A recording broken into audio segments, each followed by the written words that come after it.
Good morning students.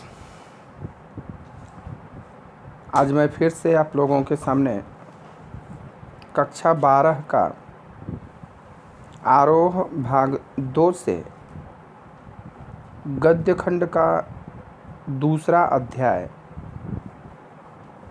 Jainendra Kumar का लिखा हुआ बाजार दर्शन का पहला भाग वीडियो लेकर के उपस्थित हुआ हूँ।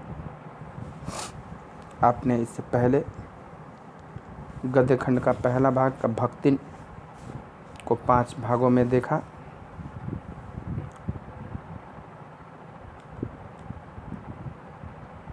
जैनेंद्र कुमार के बारे में ही पहले हम जानते हैं।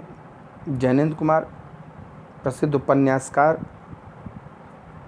जिनका जन्म सन 1905 ईस्वी में अलीगढ़ में उत्तर प्रदेश में हुआ। बचपन में ही इनके पिता का देहांत हो गया तथा इनके मामा ने ही इनका पालन पोषण किया। हस्तिनापुर के गुरुकुल में इनकी प्रारंभिक शिक्षा दीक्षा हुई। इन्होंने उच्च शिक्षा काशी हिंदू विश्वविद्यालय अर्थात BHU से ग्रहण किया। इन्होंने प्रारंभिक शिक्षा गुरुकुल में हुई हस्तिनापुर।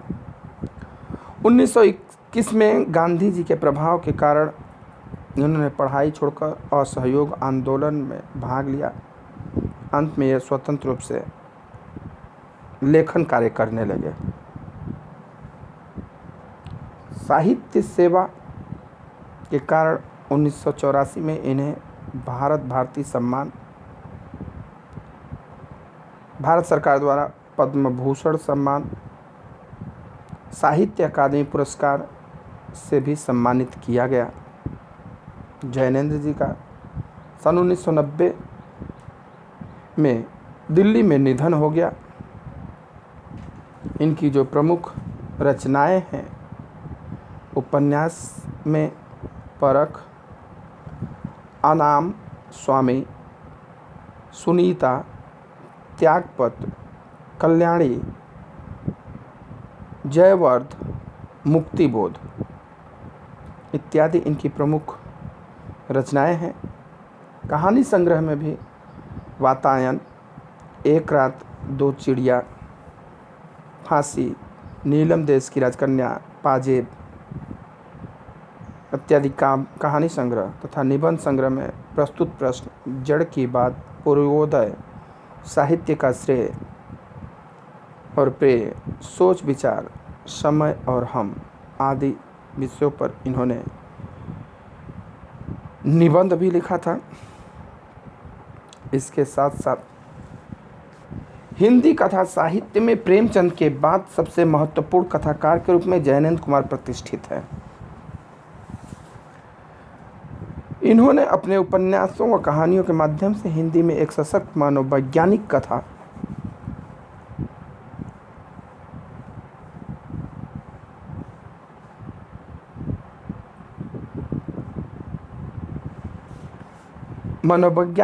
कथाकार के रूप में प्रतिष्ठित हुए। इनकी पहचान अत्यंत गंभीर चिंतक के रूप में रही।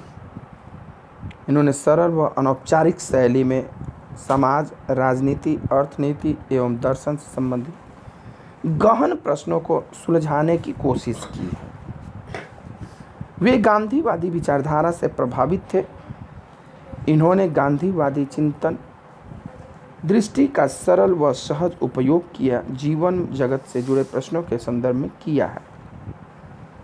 ऐसा उपयोग अन्यत्र दुर्लभ है। इन्होंने गांधीवादी सिद्धांतों जैसे सत्य, अहिंसा, आत्मसमर्पण आदि को अपनी रचनाओं में मुखर रूप से अभिव्यक्त किया है। इनकी भाषा अत्यंत सरल, सहज व भावानुकूल है, जिसमें तत्सम शब्दों का प्रयोग बहुलता से मिलता है। अब देखिए, सरल सहज भाषा तो है, लेकिन तत्सम शब्द सबके लिए सरल नहीं है। तत्सम शब्द अर्थात संस्कृत के शब्द बड़े क्लिष्ट शब्द माने जाते हैं। उसका प्रयोग हुआ है, परंतु तद्भव और उर्दू फारसी शब्दों के भाषा के शब्दों का प्रयोग भी अत्यंत सहजता से हुआ है। ऐसा नहीं कि सारे तत्सम शब्द ही लिखे जाए, सारे तत्सम शब्द लिख दिए जाएंगे तो संस्कृत भाषा हो जाएगी, वो हिंदी रह ही नहीं जाएगी। तद्भव के साथ उर्दू फारसी शब्दों का, अंग्रेजी शब्दों का भी प्रयोग बड़े सहजता से भावानुकूल भी किया है इन्होंने। अब प्रस्तुत पाठ जो है बाजार दर्शन, यह इनका एक महत्वपूर्ण निबंध है।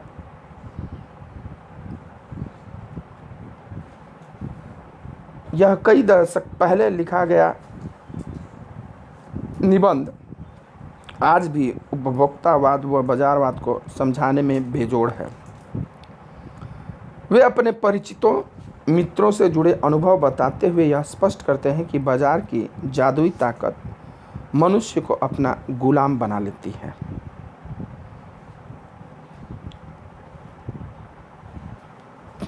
इस पाठ में यह बताते हैं कि किस प्रकार से अगर हमारा अपने मन पर काबू न हो तो हम कैसे, बाजार हमारे ऊपर अपना असर करती है, बाजार कैसे जाना चाहिए, कब जाना चाहिए इत्यादि के बारे में यहाँ इन्होंने बताया है। चलिए हम लोग पढ़ते हैं बाजार दर्शन। कहते हैं कि एक बार की बात कहता हूँ, ये अपने अनुभव के आधार पर ही ये कहानी उन्होंने लिखा है, जो इन्होंने अपने मित्रों, दोस्तों आदि के साथ देखा है। उसी के आधार पर इन्होंने यह निबंध लिखा है। कहते हैं कि एक बार की बात कहता हूँ कि मित्र बाजार गए तो थे कोई एक मामूली सी चीज़ लेने के लिए। इनके एक मित्र बाजार गए थे कोई साधारण सामान, छोटा सा सामान खरीदने के लिए, पर लौटे तो एकदम बहुत से बंडल पास में थे। परंतु जब वापस आए तो बहुत सारे थैले भरे हुए थे इनके पास, और गए थे कोई एक आध सामान खरीदने। तो मैंने कहा भाई यह क्या है? तो बोले यह जो साथ थे, यह जो साथ थे उनका मतलब अपनी पत्नी की से था। आशा था कि यह पत्नी की महिमा है, उस महिमा का मैं कायल हूँ। मतलब पत्नी की ये सब ज़रूरतें थी, पत्नी की फरमाइश थी, अब इसके आगे मैं कुछ कर नहीं सकता। पत्नी की महिमा का मैं, महिमा यानी महत्ता, कायल हूँ। मतलब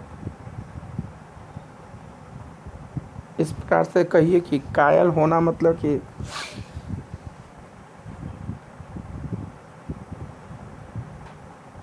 दीवाना होना या उसको नकार ना पाना। आदिकाल से ही इस विषय में पति से पत्नी की ही प्रमुखता प्रमाणित है। ऐसे आज से ही नहीं, आदिकाल से, शुरुआत से ही परचेजिंग वगैरह, खरीदने वगैरह में पत्नी के ही सुझाव को ज़्यादा महत्व दिया जाता है। और यह व्यक्तित्व का प्रश्न नहीं, स्त्रीत्व का प्रश्न है। ये नहीं कि आपका व्यक्तित्व कम है, यहाँ ये दिखाना है कि स्त्रीत्व को महत्व दिया जा रहा है खरीदारी में। स्त्री माया न जोड़े तो क्या मैं जोड़ूं? कह रहे हैं कि यह मोह माया में स्त्रियां ही फंसती हैं। अगर स्त्रियां न फंसे तो आदमी मोह माया में नहीं फंस सकता है। तो ही कहते हैं कि अगर स्त्री माया न जोड़े तो क्या मैं मोह माया जोड़ूं? ये मेरा काम है, ये सब उन्हीं लोग काम है। तो मोह माया में जो फंसा है वो ऐसे करेगा ही। फिर भी सच सच है, और वह यह कि इस बात में पत्नी की ओट ली जाती है। कहते हैं कि पत्नी की महिमा है, इन्होंने ही कहा था, मैंने नहीं। यही कही ये भी ले ले, ये भी ले ले, वो भी ले ले, लेकिन लेना तो आपको ही था। पैसे तो आपको ही देने थे। अगर पैसे नहीं रहते तो आप मना कर सकते थे ना, भाई मेरे पास पैसे नहीं है, ये ज़रूरत की चीज़ नहीं है। आपकी भी उसमें कहीं ना कहीं सहमति होती है, तभी वो आप खरीदते हैं।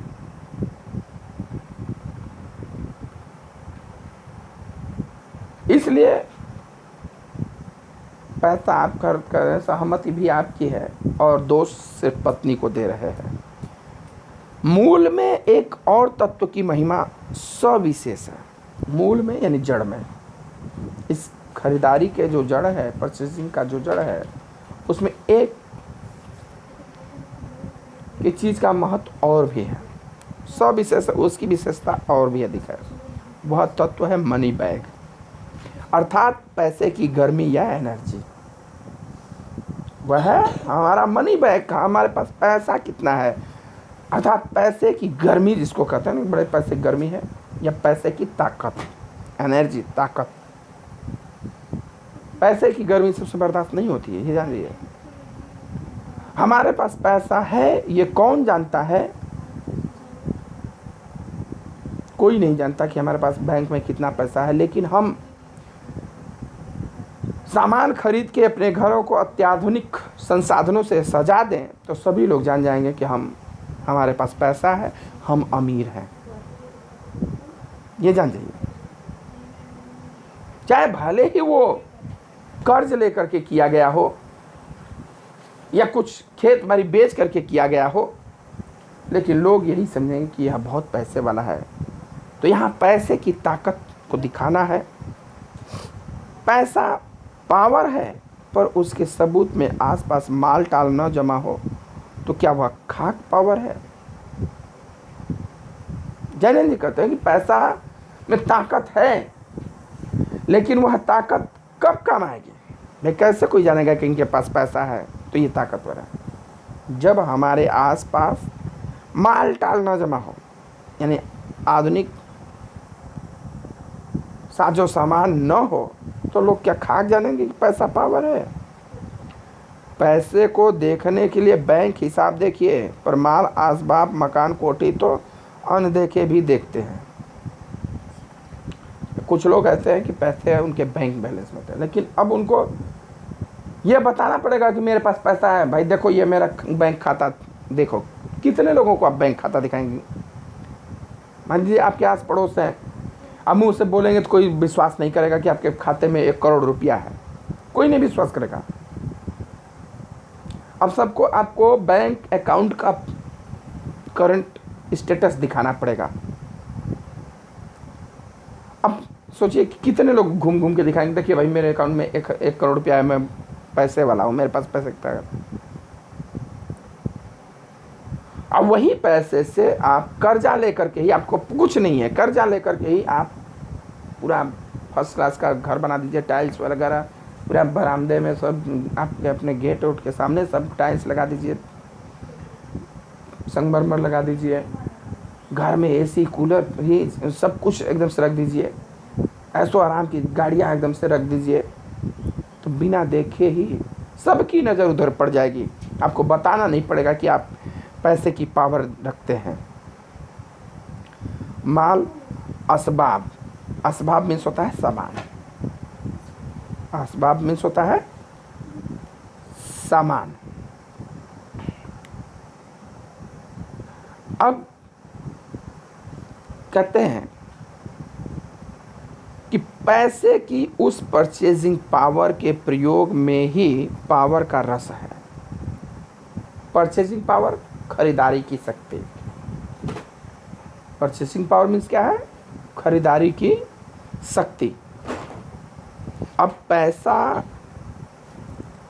आपके पास है तो वह उस खरीदारी में ही उसका मज़ा है, रस यानी आनंद है। उस पावर का रस परचेजिंग पावर में है कि आप कितना अधिक खरीदते हैं तो आप पैसे की पावर का असली आनंद उठा पाते हैं। लेकिन नहीं, लोग संयमी भी होते हैं। कहते हैं कि बहुत से लोग संयमी भी होते हैं। बहुत से लोग तुम तुरंत पैसा आया नहीं कि यार चलो ये खरीद ले, वो खरीद लें, ये देख लें, वो देख लें। और कुछ लोग बड़े गंभीर होते हैं, संयमी होते हैं। पैसा आया ठीक है, मेरा ही पैसा है, रहने दो, क्या करना है, बैंक में डाल देते हैं। वे फिजूल सामान को फिजूल समझते हैं।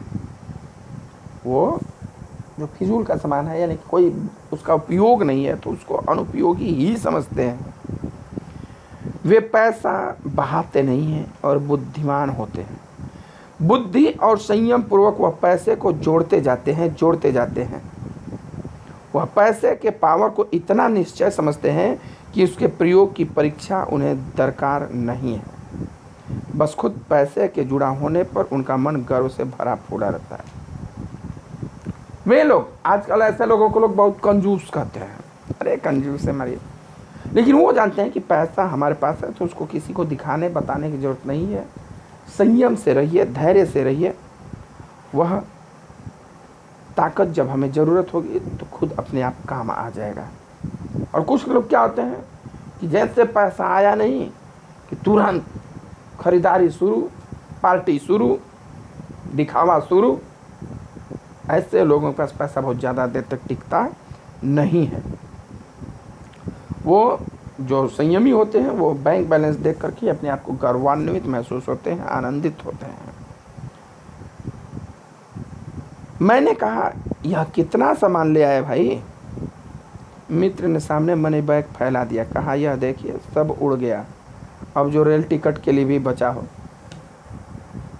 उन्होंने पूछा, भाई कितना सामान ले आए? गए तो थे कि कुछ खरीदना नहीं है, बस मामूली सा इतना, तो निकाल के पर्स फैला दिया, कर भैया सब गायब हो गया। अब जाने के लिए वापस रेल के टिकट के पैसे भी नहीं है। ऐसे लोग होते हैं। हम देखते हैं अपने ही अगल बगल गांव घर में कि जो बम्बई, दिल्ली, कलकत्ता से आते हैं लोग, सूरत, गुजरात से आते हैं, आएंगे सब तो इतना पैसा उड़ाएंगे, रोज़ पार्टी होगा, बीड़ी सिगरेट खाएंगे, पिएंगे। जब आते हैं तो सिगरेट पीते हैं बैठ करके, रोज़ दिन भर में पान खाते हैं, 4 लोगों को दारू पिलाते हैं, मुर्गा खिलाते हैं, जैसे एक आध हफ्ता 10 दिन रहेगा, उसके बाद बीड़ी पर आ जाते हैं, अब पान नहीं गुटखा पर आ जाते हैं, फिर उसके बाद सुरती पर आ जाते हैं। बीड़ी भी नहीं खरीदने की औकात है, सुरती मांग मांग खाते हैं। और जब जाने का समय होता है तो भाड़ा मांग करके जाते हैं, किराया कर्जा लेकर के जाते हैं, तो भैया किराया दे दो, हम जाके वहाँ से भेज देंगे। ये वही लोग हैं जो पैसे के पावर को दिखाना जानते हैं, पैसे के पावर पर गर्व महसूस नहीं करना चाहते हैं, अपनी उसको ताकत नहीं समझते। वो बस समझते हैं मैं सबसे बड़ा आदमी हूँ। ऐसे लोग पैसे को एकत्र नहीं कर पाते हैं। तो उसी में से ये लेखक के मित्र हैं। जब उन्होंने पूछा, भाई कितना ले आए? तो उन्होंने कहा, भाई ले तो है, देखिए पैसा पर्स सब खाली हो गया, आप जाने के लिए भाड़ा किराया का भी पैसा नहीं है।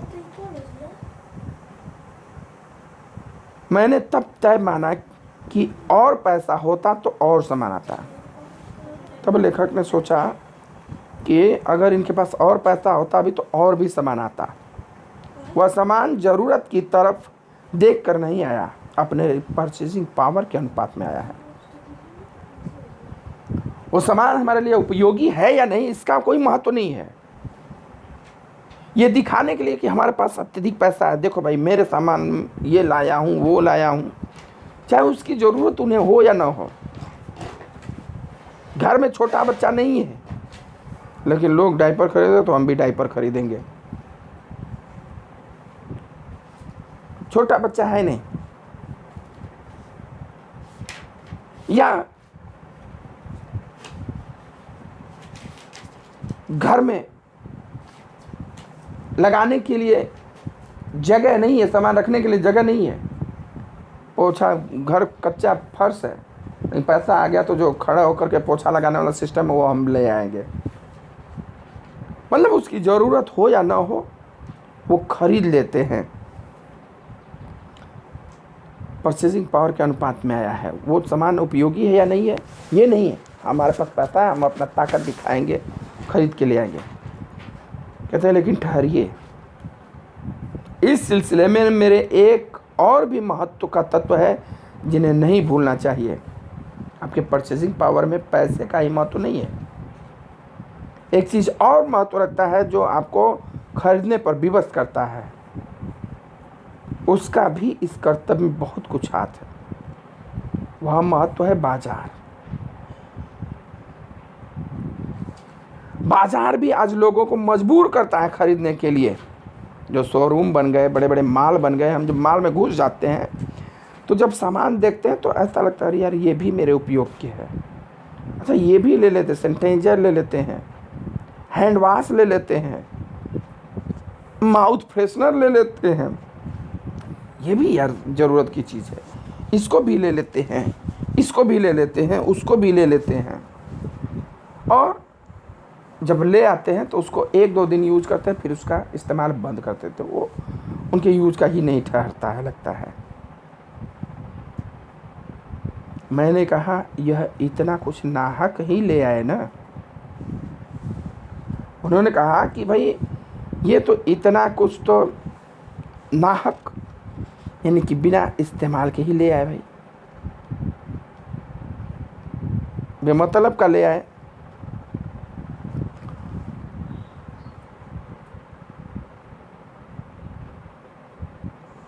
मित्र बोले कुछ न पूछो, बाजार है कि शैतान का जाल है। तो बोला भैया पूछो मत, बाजार जो है ना वो शैतान का जाल है, उसमें जाता है जो फंस जाता है। ऐसा सजा सजा कर माल रखते हैं कि बेहया ही हो जो न फंसे उसमें।